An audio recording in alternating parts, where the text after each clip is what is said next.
বাইরে আমার খেয়াল করে শুনুন, বুখারী শরীফের হাদিস। আল্লাহ নবী বিশ্ব নবী রাহমাতুল লিল আলামিন সেনাপতি হিসেবে সকলের পিছনে পিছনে যাইতেছে। হযরত জাবির বিন আব্দুল্লাহ রাদিয়াল্লাহু তাআলা নূর ঘোড়ার সঙ্গে সাক্ষাৎ। আল্লাহ নবী ডেকে ডেকে বলেন, মা হাদা বাইরুকা ইয়া জাবির, ও জাবির তোমার ঘোড়ার কি হালত? সকলের ঘোড়া দৌড়াইয়া চলে যাইতেছে, তোমার ঘোড়া কেন এত পিছনে পড়ে রয়েছে? হযরত জাবির রাদিয়াল্লাহু তাআলা বলেন, হাদা আলীলুন ইয়া রাসূলুল্লাহ, ও নবীজি আমার ঘোড়াটা বড় দুর্বল ঘোড়া নিয়ে আপনার জিহাদের ময়দানে যাবে, আমি যাবে কিভাবে? ঘরে বসে থাকি। যদি আপনি জিহাদের ময়দানে শাহাদাত বরণ করে কিয়ামতের কঠিন ময়দানে আল্লাহর সামনে কি জবাব দেব? আল্লাহ যদি বলে, যাবে রে আমার বন্ধু জিহাদের ময়দানে শাহাদাত বরণ করেছে, তুমি ঘরে কেন ছিলা? আমি কি জবাব দিব?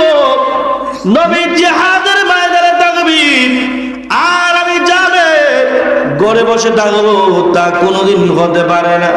শুরুরি আনফুসিনা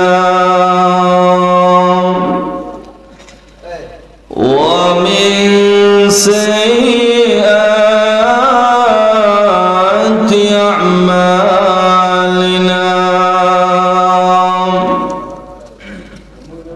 মান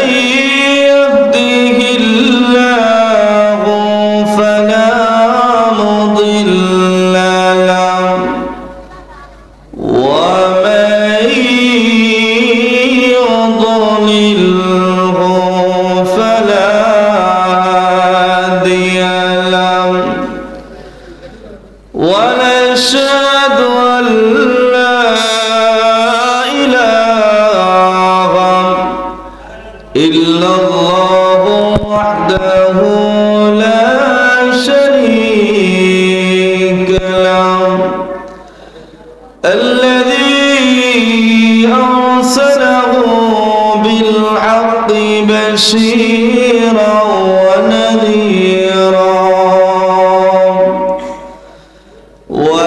وداعيا إلى الله بإذنه وسراجا منيرا. أما بعد فقد قال الله تعالى في كلامه المجيد وفرقانه الحميد. أعوذ بالله من الشيطان الرجيم. بسم الله الرحمن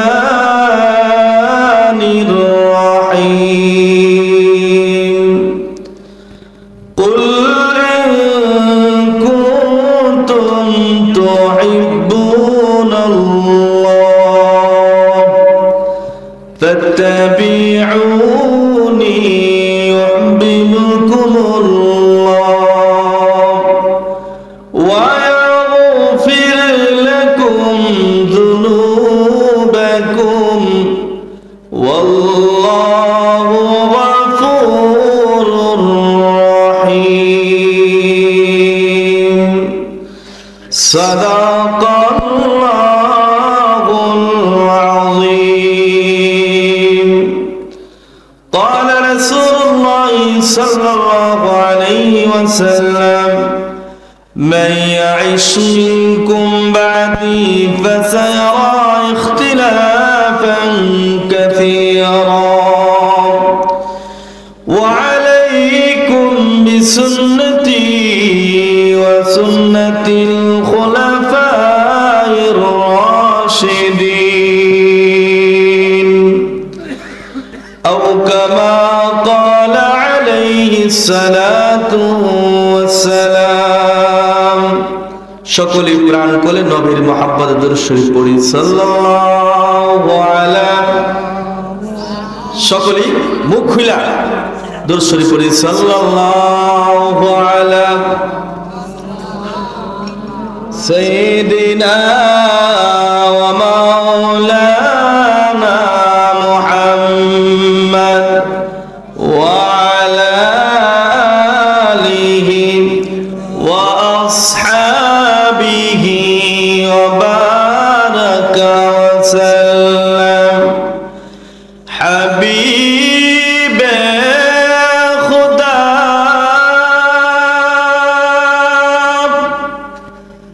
अशरफ अंबिया के अर्श मजीद शुबद मुत्तका बलगल उलम बिकमालिही कशफत दुजा बिजमालिही حسنت جميع خصاله صلوا عليه। কোণেরগাঁও বেপারীপাড়া মেহের জামিন হাফিজিয়া মাদ্রাসার উদ্যোগে আয়োজিত ঐতিহাসিক ইসলামী মহাসম্মেলনের সম্মানিত সভাপতি সাহেব, উপস্থিত ধর্মপ্রাণ মুসলমান ভাইরা, পর্দার আড়ালে অবস্থানরত শ্রদ্ধেয় মা ও বোনেরা, সর্বপ্রথম আল্লাহ রাব্বুল আলামিনের দরবারে অসংখ্য গণিত শুকরিয়া আদায় করে যে রব্বুল আলামিন আমাদেরকে মহতি মাহফিলে আসার বসার তৌফিক দিয়েছেন। এজন্য মাবুদের শুকরিয়া তান জোরে সোরে ইমানি কণ্ঠে ইমানি চিত্তে আল্লাহকে খুশি করার জন্য সকলে বলে আলহামদুলিল্লাহ। মানুষ অনুযায়ী আওয়াজ হয়েছে। আমি এত আপনাদের সামনে প্রায় 8টা 30 উপস্থিত হয়েছি। কয়টার সময়? 8টা 30, 8:30। ওই সময় এখানে বসা আমি বয়ানগুলো শুনছি, দেখছি বক্তাই যা বলার বলছে, আপনারা কিন্তু ওয়াজ করছো, এটা আমি খুশি। আমার জন্য যে আপনারা ওয়াজ জমায়া কথা করা ওয়াজ যে জমায় রাখছেন, আওয়াজ দেখ ব্যাংকে রিজার্ভ রাখছেন, এর জন্য আমি আপনাদের প্রতি শুকরিয়া। এখন কি আমার কথার জবাব আপনারা জবাব দিতে রাজি আছেন ইনশাআল্লাহ? আছেন ইনশাআল্লাহ? ওয়াজ বছরে একটা হয় না, কয়েকটা হয়। এই মাদ্রাসা একটাই হয়। এই জন্য এই ওয়াজ থেকে আমরা কিছু নেওয়ার আশা রাখি তো ইনশাআল্লাহ। ঠিক না? সার রাত ওয়াজ হইছে, সকালবেলা যদি কয় হুজুরে হালাই ওয়াজ করছে, বকরি লাগাইছে, কালার ওয়াজ, কিন্তু আর বলতে পারে কি লাভ? আমরা গ্রামাঞ্চলে কয় সারা রাত্র মাছ মারলো, ডুলায় রাখলো, ডুলার তলা কি লাভ? এজন্য ওয়াজ এমন নিয়তে করব যে বছর মসজিদে 1 কাতার ফজরের নামাজে মুসল্লি হয়, আজকের ওয়াজের পর থেকে যেন 2 কাতার হয়। ঠিক কিনা চলে বলে? তাহলে আপনি আমার ওয়াজ সার্থক, নইলে নিরর্থক। মানুষ দিন দিন প্রযুক্তি গ্রহণ করতেছে, উন্নতি লাভ করতেছে। আফসোসের বিষয়, ধর্মীয় ব্যাপারে মানুষ শুধু শুধু অবনতি হইতেছে। ঠিক না? অবনতি হইতেছে কেন? আমাদের মুভমেন্ট, চিন্তা চেতনা হলে অন্য লাইনে। আখেরাত যে আমাদের একটা গাঁটি আছে, আমাদের গন্তব্যস্থল যে আখেরাত, এই কথাটা আমরা ভুলে আল্লাহ কোরআনে বলেন, যে আমার কথা না, কোরআনে আল্লাহ বলেন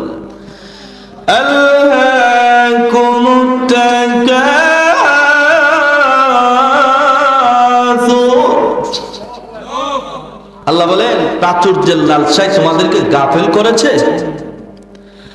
হাত্তা যুরতুমুল মাকাবির,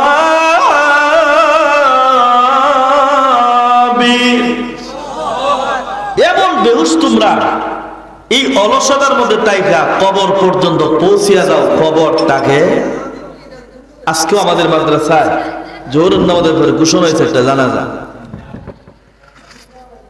কষ্ট হচ্ছে আমার কথা, বুঝিনি? ওবা আমি সিলুটি মাত পাতি না তো, ব্রাহ্মণবাড়িয়ার মাতি মারতাছি,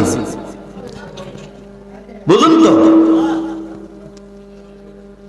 আজকেও জোহর নামাজের সময় আমার একজন মুহিব্বিনকে জিজ্ঞেস করলাম, আজকে যে জানাজার লাশটা কার? হুজুর, তার বাবা 1 মাস আগে মারা গেছে।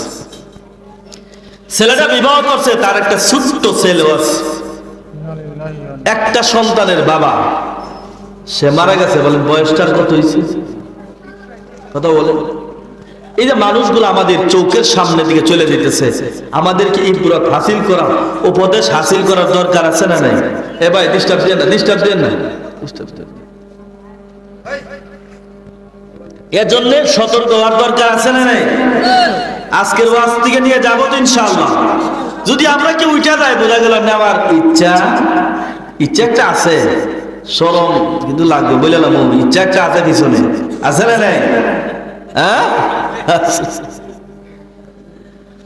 আমি আপনাদের সামনে সূরা আলে ইমরানের 31 নম্বর আয়াত তিলাওয়াত করেছি। বুখারী শরীফের একটি হাদিস পাঠ করেছি। আল্লাহ যদি তৌফিক দান করেন, আয়াতকে সামনে রেখে, হাদিসকে সামনে রেখে অল্প সময়ে কয়েকটি কথা বলার আশারি কমা তৌফিক ইল্লা বিল্লাহ। এই আয়াতের শান নজুল তাফসীরে মাযহারিতে আল্লামা সানাউল্লাহ ফানিপুর রাহমাতুল্লাহ আলাইহি, তাফসীর ইবনে কাসীর, তাফসীর মাওয়ারদি, তাফসীর নূরুল কোরআন, তাফসীর বায়ানুল কোরআন, তাফসীর মারিফুল কোরআন, এই সমস্ত কিতাবের মধ্যে একটা শান নজুল ব্যক্ত করেছেন। নবী যখন মক্কার জমিনে নবুয়ত প্রাপ্ত হওয়া সত্ত্বেও মক্কার লোকদেরকে দেখতে পেলেন তারা উলঙ্গ অবস্থায় খানায় কাবা তাওয়াফ করে। কোন অবস্থা? কথা বুঝেন? উলঙ্গ বুঝেননি? শরীরে কাপড় ছাড়া, কাপড় বিহীন। আল্লাহ নবী বললেন, লিমা সারাত হাদা, এই কাজটা তোমরা কেন করো? তারা বলল, মুহাম্মদ, আমরা যখন দুনিয়াতে জন্ম লাভ করেছি আমাদের শরীরে কোনো কাপড় ছিল? আমরা বনেরগাঁর মানুষের কাপড় আসেনি, দুনিয়াতে আসার সময় কাপড়টা কাপড় ছিল। যে দিন থেকে কাপড় পরিধান করার ব্যবস্থা সম্পর্কে অবগত হয়েছি, ওই দিন থেকে আমরা গুনাহ করছি। কি করছি? সুতরাং যেই কাপড় পরিধান করে গুনাহ করছি, এই কাপড় পরিধান করে খানায় কাবা তাওয়াফ করা যাবে? নাউজুবিল্লাহ বলে। আচ্ছা, যেই জিনিস দিয়ে গুনাহ করছে এটা কারণ জানা? আমার কথা বুঝেন না?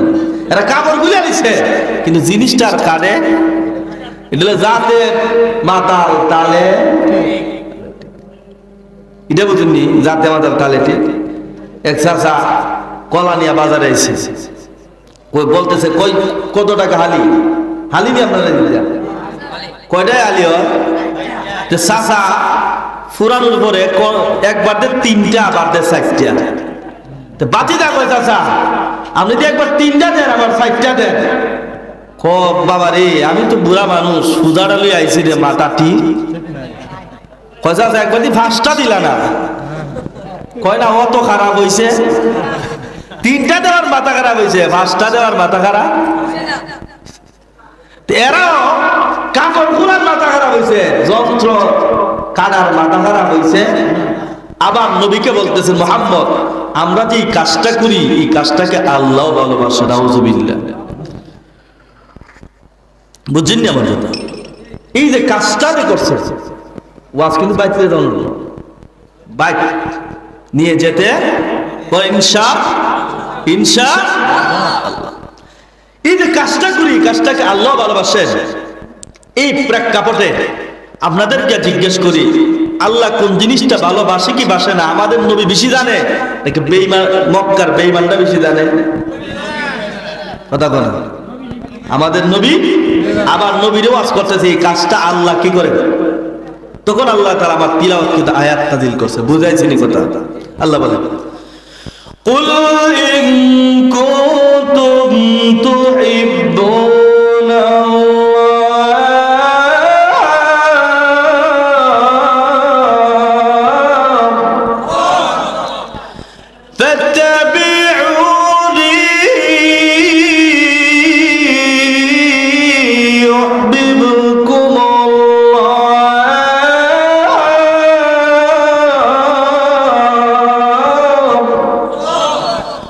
ويغفر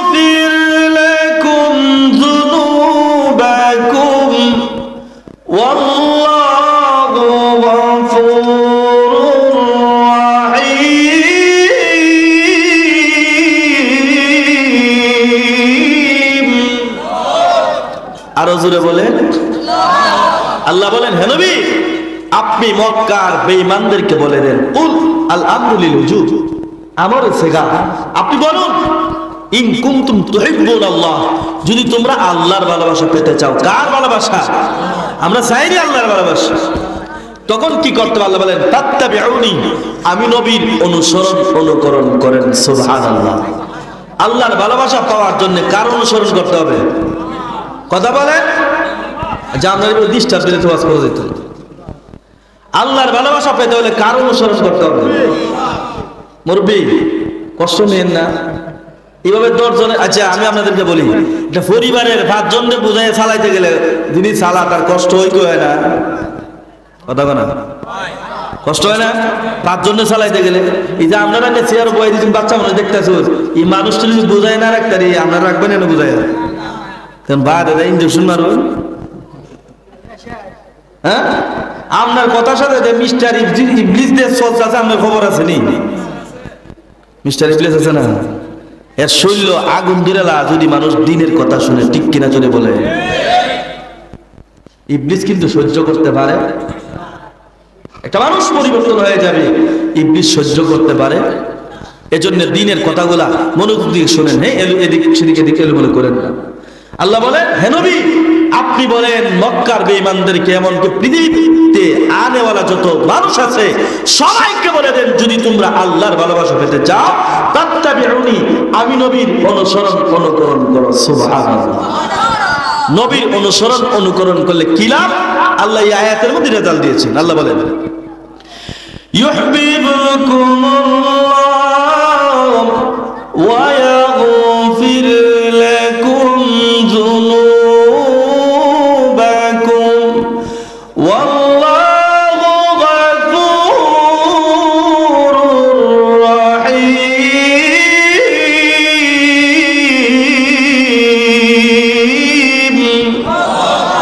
আল্লাহ বলেন, হে নবী আপনি বলেন, যদি তোমরা মালিকের ভালোবাসা পেতে চাও, হে নবী আপনি বলেন তাত্তাবিউনি, আমি নবীর অনুসরণ অনুকরণ করলে কি লাভ? আল্লাহ বলেন 1 নাম্বার পুরস্কার, ইউহিব্বুকুমুল্লাহ, আল্লাহ তোমাদেরকে ভালোবাসবেন। আল্লাহ তোমাদেরকে, আচ্ছা আল্লাহ যদি ভালোবাসে, মনে করেন দুনিয়ার কোন শক্তি মুসলমানদেরকে কিছু করতে পারবে? চেয়ারম্যানের সাথে যদি যোগাযোগ দেয় বেটার ভাবরে তখন তিনি এলাকা কথা বলে। আর যদি আল্লাহর সাথে সম্পর্ক। 2 নাম্বার আল্লাহ বলেন ওয়াগফির লাকুম যুনুবাকুম, আল্লাহ তাআলা তোমাদের গুনাহসমূহ maaf করে দিবেন। আলহামদুলিল্লাহ। নবীর অনুসরণ অনুকরণ করলে 1 নাম্বার লাভ আল্লাহ আমাদেরকে ভালোবাসবেন, 2 নাম্বার লাভ আল্লাহ তাআলা আমাদের গুনাহসমূহ maaf করে দিবেন। ওয়াল্লাহু গফুরুর রহিম।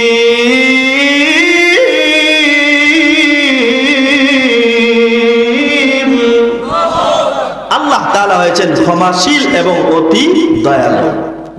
এখন আসুন নবীর অনুসরণ অনুকরণ করলে কি লাভ, কিভাবে করব? আল্লাহ তাআলা পবিত্র কোরআনে বলেন 1 নাম্বার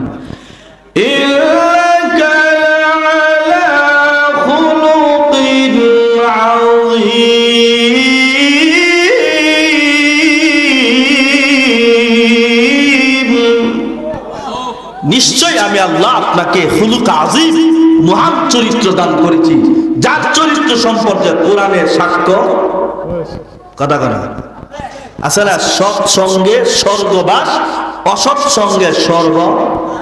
যার সার্টিফিকেট কোরআনে আছে, যার চরিত্র কোরআনে আছে, ওনার চাইতে পবিত্র আর কেউ হতে পারে?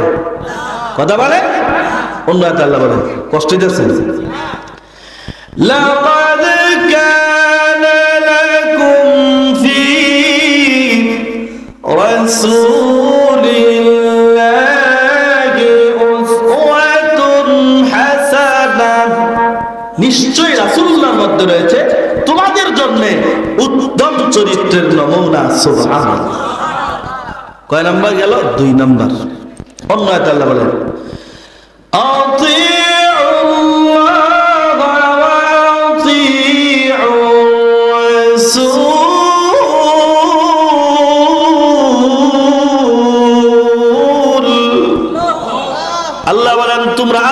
অনুসরণ করো এবং রাসূলের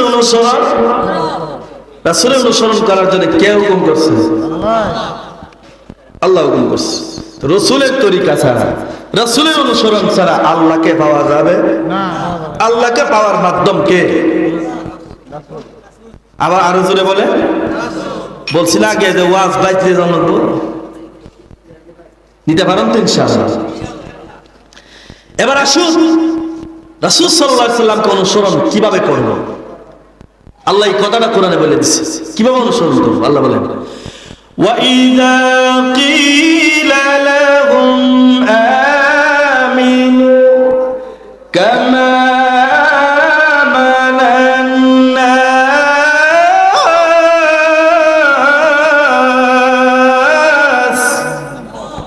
যখন তাদেরকে বলা হয় ঈমান আনো, যেমন সাহাবায়ে কেরাম ঈমান আনছেন, সাহাবা যেমন লোকেরা ঈমান আনছেন, লোক কারা? তাফসীরে জাল্লান শরীফের মধ্যে লেখছে আই আসহাবুন নবী সাল্লাল্লাহু আলাইহি সাল্লাম, নবীর সাহাবীরা নবীকে যেমন অনুসরণ করেছে ঠিক তেমনি ভাবে তোমরা রাসূলের অনুসরণ করবা। আলহামদুলিল্লাহ জোরে বলেন। তাহলে কি ভাইলা? রাসূলের সাহাবীরা রাসূলকে যেমন অনুসরণ করছে আমরা ঠিক তেমনি অনুসরণ করতে, আমাদের মতে আমার মতে সভাপতি সাহেবের মতে হলে হবে না। কার মতে হতে হবে? আল্লাহর মতে। আল্লাহ এবং সাহাবায়ে কেরাম যেমন রাসূলকে ভালোবাসেছেন সেভাবে পালন করতে সাহাবাদের মতে। হাদিস শরীফে বুখারীর বর্ণনা, যে হাদিসটা আপনাদের সামনে পড়ছি, মান ইয়াইশ মিনকুম বাদি ফাসায়ারা ইখতিলাফান কাসীরা। বুখারীর হাদিস, ইমাম বুখারী রাহমাতুল্লাহ আলাইহি বলেন আল্লাহর নবী বলেছেন মান ইয়াইশ মিনকুম বাদি, আমার পরে যারা বেঁচে থাকবে, আমার পরে যারা বেঁচে থাকবে, ফাসায়ারা ইখতিলাফান কাসীরা, এরা বিভিন্ন ধরনের মতানৈক্য দেখবে। বিভিন্ন ধরনের গণেরগার মানুষকে দেখে না, ইউজুর এমনি কয় হুজুর আছে না নাই? বেমেরশি গলাই দিয়া আছে না? মুর্শিদ প্রেমে ভালো, রাসূলকে মানার, আল্লাহকে মানার স্কেল আছে না নাই? হাদিস শরীফে আল্লাহ নবী বলেন মান ইয়াইশ মিনকুম বাদি ফাসায়ারা ইখতিলাফান কাসীরা, আমার পরে যারা বেঁচে থাকবে এরা বিভিন্ন ধরনের মতানৈক্য দেখবে। এদের জন্য জরুরি হলো ওয়া আলাইকুম বিসুন্নতি ওয়া সুন্নাতিল খুলাফায়ে রাশিদিন, তোমাদের উপর আবশ্যক হলো আমি নবীর সুন্নাত, সাহাবায়ে কেরামের সুন্নাত। সুবহানাল্লাহ। আর জোরে বলে এক জন্য ভাইরা আমার খেয়াল করে শুনুন, সাহাবীরা নবীকে যেমন ভালোবেসেছেন ঠিক তেমনি ভাবে যদি আমরা ভালোবাসতে পারি আমরা হয়ে যাব সত্যিকারে আশিকে রাসূল। সত্যিকারে আশিকে রাসূল হওয়ার জন্য এক নাম্বার মাধ্যম সাহাবায়ে কেরাম যেমন ভালোবেসেছেন ঠিক তেমনি ভাবে ভালোবাসতে হবে। সাহাবীরা কেমন ভালোবেসেছেন পৃথিবীর জমিনে ইতিহাস সাক্ষ্য রেখে গিয়েছেন। সাহাবীরা নবীকে এমন ভালোবেসেছেন পৃথিবীর অন্য কোন মানুষ তেমন ভালোবাসতে পারে। আরো জোরে বলে নবী ও সাহাবীদের কেমন ভালোবেসেছেন, কোন সন্তানকে তার বাবা এমন মহব্বত করে নাই। সুবহানাল্লাহ। বুখারী শরীফের হাদিস, বুখারী শরীফ প্রথম খণ্ডে কিতাবুল বুয়ু অধ্যায়ের মধ্যে একটা হাদিস আসছে। হযরত জাবির বিন আব্দুল্লাহ রাদিয়াল্লাহু তাআলা জিহাদের ময়দানে যাইতেছেন। হযরত জাবির রাদিয়াল্লাহু তাআলা গুনাটা দুর্বল, হাঁটতে পারে না। নবী করিম সাল্লাল্লাহু আলাইহি সাল্লাম হয়েছেন সেনাপতি। আমার নবী কেমন নেতা দেন, জিহাদের ময়দানে সেনাপতির দায়িত্ব পালন করছে কি করে না? আমরা তো নেতারা ঘরে থাকে আর অনুসারীদেরকে রাস্তাত নামাইয়া গুলি গুলি খাইয়া যতটুক তাহাইয়া মইরা তাহুক আর বাইতে তাহুক, নেতা কিন্তু ফ্রিজের ভিতরে থাকে। কথা বল ঠিক কিনা? ঠিক না? নেতা কি রাস্তাত নামে? কিন্তু আমার নবী আপনার নবী কেমন নেতা ছিলেন, জিহাদের ময়দানে সেনাপতির দায়িত্ব পালন করছে। ঠিক কিনা জোরে বলেন। বারবার খেয়াল করে শুনুন বুখারী শরীফের হাদিস। আল্লাহ নবী বিশ্ব নবী রাহমাতুল লিল আলামিন সেনাপতি হিসেবে সকলের পিছনে পিছনে যাইতেছে। হযরত জাবির বিন আব্দুল্লাহ রাদিয়াল্লাহু তাআলা নূর ঘোড়ার সঙ্গে সাক্ষাৎ। আল্লাহ নবী রেখে রেখে বলেন মা হাদা বাইরুকা ইয়া জাবির, ও জাবির তোমার ঘোড়ার কি হালত? সকলের ঘোড়া দৌড়াইয়া চইলা যাইতেছে, তোমার ঘোড়া কেন এত পিছনে পড়ে রয়েছে? হযরত জাবির রাদিয়াল্লাহু তাআলা বলেন, হাদা আলীলুন ইয়া রাসূলুল্লাহ, ও নবীজি আমার ঘোড়াটা বড় দুর্বল ঘোড়া নিয়ে আপনার জিহাদের ময়দানে যাবে, আমি যাবে কিভাবে ঘরে বসে থাকি? যদি আপনি জিহাদের ময়দানে শাহাদাত বরণ করে কিয়ামতের কঠিন ময়দানে আল্লাহর সামনে কি জবাব দেব? আল্লাহ যদি বলে, যাবে রে আমার বন্ধু জিহাদের ময়দানে শাহাদাত বরণ করেছে, তুমি ঘরে কেন ছিলা? আমি কি জবাব দিব? নবী জিহাদের ময়দানে থাকবি আর আমি যাবে ঘরে বসে থাকবো, তা কোনোদিন হতে পারে না। এই জন্য নবীজি দুর্বল ঘোড়া নিয়ে জিহাদের ময়দানে রওনা হয়েছে।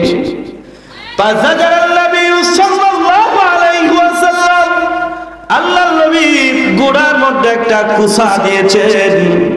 কি দিছে? আরো জোরে বলে, কুসা বুঝেননি? চাষিরা যখন হাল চাষ করে গরুরে কুসা দেয়, দিলে কি হয়? আরো দুটো। নবীজি যখন কুসা দিয়েছেন, এবার ঘোড়াটা দৌড়াইতে শুরু করে দিয়েছে। আল্লাহ নবী বলেন, জাবের, ও জাবের এখন ঘোড়াটা কেমন দেখতেছো? জাবের রাদিয়াল্লাহু তাআলা বলেন, জি আপনার বরকত ঘোড়ার মধ্যে লেগেছে, এই জন্য ঘোড়া আবার দৌড়তে শুরু করে দিয়েছে। আল্লাহর নবী জাবেরের সাথে কথা বলতে চায়। জাবের রাদিয়াল্লাহু তাআলা বলেন, পৃথিবীর মানুষের আমার ঘোড়া এত দ্রুত চলতে শুরু করে দিয়েছে, নবীর সাথে কথা বলার জন্য বারবার যে লাগাম ধরে টেনে ধরি আমার জন্য কষ্টকর হয়ে যায়। নবী আমার সাথে কথা বলতেছে। সুবহানাল্লাহ। আরো জোরে বলে, আরো জোরে কর। আল্লাহ নবী বিশ্ব নবী রাহমাতুল আলামিন কেমন ভালোবেসেছেন সাহাবায়ে কেরামদেরকে, খেয়াল করে শুনুন। আল্লাহ নবী বলেন, জাবের তোমার অবস্থা কি? তুমি কি বিবাহ বন্ধনে আবদ্ধ হয়েছো? জাবের রাদিয়াল্লাহু তাআলা বলেন, ও নবীজি আমি বিবাহ করেছি। আল্লাহর নবী বলেন, জাবের কেমন মেয়ে বিবাহ করেছো রে জাবের? জাবের বলে, হুজুর বিধবা নারী বিবাহ করেছি। আল্লাহর নবী বলেন, জাবের তুমি তো একজন বালক, তুমি একজন অবিবাহিত পুরুষ, তুমি তো ইচ্ছে করলে অবিবাহিত একজন নারীকে বিবাহ করতে পারো, তুমি কেন একজন বিবাহিত নারী বিবাহ করেছো? জাবের রাদিয়াল্লাহু তাআলা চোখের পানিগুলো ছেড়ে দিয়ে কান্না শুরু করছে। ওগো নবীজি আমার পিতা উহুদের যুদ্ধে শাহাদাত বরণ করেছে। সুবহানাল্লাহ। আরো জোরে বলে, সুবহানাল্লাহ।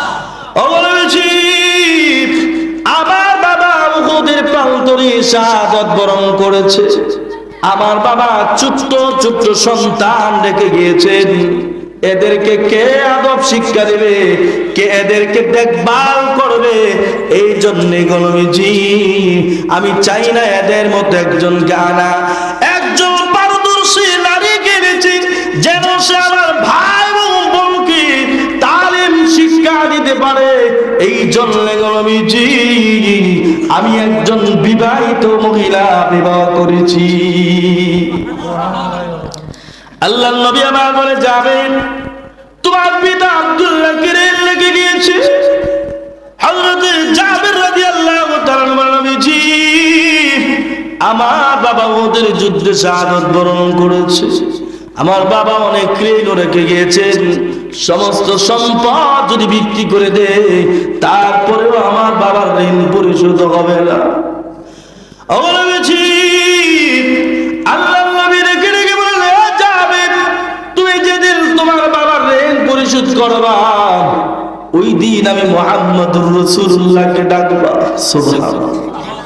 কত বড় নেতা নবীজি বলেন যাবে যে মানুষদেরকে যে পরিমাণ রেট দিতে পারো এরপরে যদি মাপ চাওয়া লাগে আমি বিশ্ব নবী হাত বাড়ায় মাপ চাই